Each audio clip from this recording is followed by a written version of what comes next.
Man, what's up, YouTube? Just watching that fight.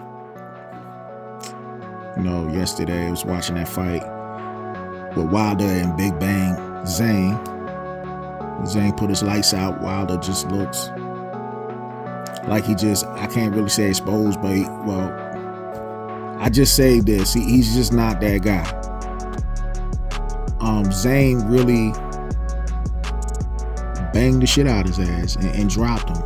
To be honest, before the knockout happened, I didn't even see what punch really hit Wilder for him to turn around and turn his back like that. Maybe something might have scraped across his face or something. But while Wilder turned around, it looked like he was talking to the referee. The referee throws his hands up like, yo, fight. And then, as he about to turn around, Zhang took full advantage of that. Knocked Wilder ass out pretty much big time. Wilder did beat the count, but at the end of the day, he was still on wobbly legs. So shouts out to Zhilei, Big Bang Zhang, stopping Deontay Wilder, man. Hopefully I just don't hear any other excuses, man. That's what I'm gonna say, man, because it seems like every time Wilder have a bad performance, he come out with some ridiculous ass excuse, and a lot of people just hop on that shit and make videos about it and say, oh, egg weights, fucking manipulation of the gloves, fucking, why would Wilder said the suit was heavy? I know there's a lot of content creators don't talk about the suit anymore, but that was one of Wilder's first excuses after that second fight. You know what I'm saying? The first fight he had with Fury, Fury had some baby oil on him or some shit like that. So, it was like a whole bunch of excuses and shit. And then it was like he had a dent in the skull and egg weights and all that other shit. And then he loses to Joseph Parker, you know what I'm saying, a couple of years later. And it was like, oh, the jet lag then got to him and shit like that. That's the reason why he ain't perform. And, that's why he couldn't pull the trigger and shit. Wilder put it like this. Wilder pulled the trigger. He was pulling the trigger in this fight against Big Bang Zhang. It's just the fact of the matter is Zhang was getting out the way of those shots for the most part. He did get caught with a couple. As a matter of fact, he got caught with quite a few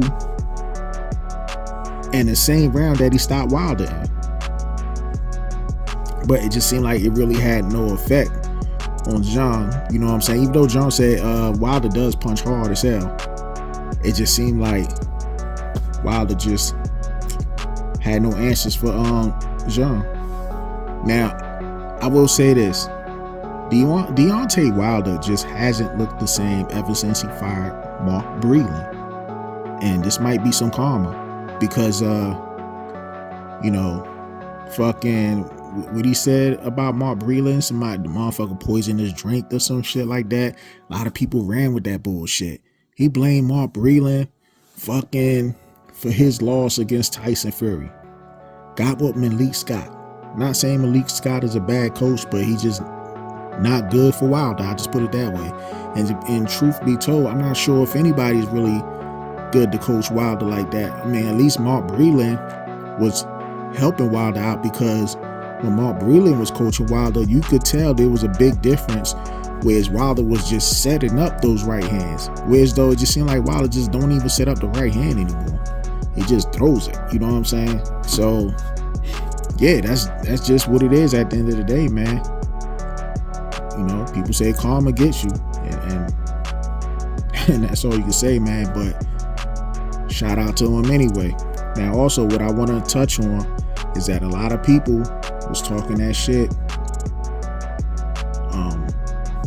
It's one thing you could be, supporting your fighter, your favorite fighter in Deontay Wilder, but it's another thing when you criticize another fighter and AJ is trying to say this motherfucker was a built champion and he fucking, motherfuckers ain't do this and that. And you look at his opponents compared to Wilder, you could clearly see that AJ fought better competition. And whether people could say AJ ain't had no heart or whatever, he quit, against Andy Ruiz and all that other stuff. He did fight, he did give Andy Ruiz a rematch, or Andy Ruiz gave him a rematch clause or whatever, and he looked a whole lot better. One thing about Wilder, when people talk that shit, AJ this and AJ that, they need to look at Wilder and be honest with themselves. Hey, Wilder just ain't got no skills, man. He ain't got no skills. If it ain't for the right hand, he'll be a fucking less than a gatekeeper. I mean, he'll just be one of them dudes that be fighting a whole bunch of prospects or some shit, you know. But like I said, shouts out to Wilder. He made a lot of money. I just hope people just don't make these dumbass excuses like they did before. You know, jet lag and baby oil and the suit and the egg weights and you name it. The gloves, the fucking, you know, the floppy gloves. Even though, what's so funny when people talk about these floppy gloves and shit, these floppy gloves actually happened in the first fight. And after the first fight, what did Wilder say about the floppy gloves? Or he didn't know about the floppy gloves at the time, but what he said, Tyson Fury is pillow fisted. So those shots had no bearing on Deontay Wilder in that first fight anyway. So people need to stop using that floppy gloves excuse and shit. Throw that shit out the window. But anyway, that's all I got. Rate, comment, and subscribe. You watching Bold and Understanding. Peace.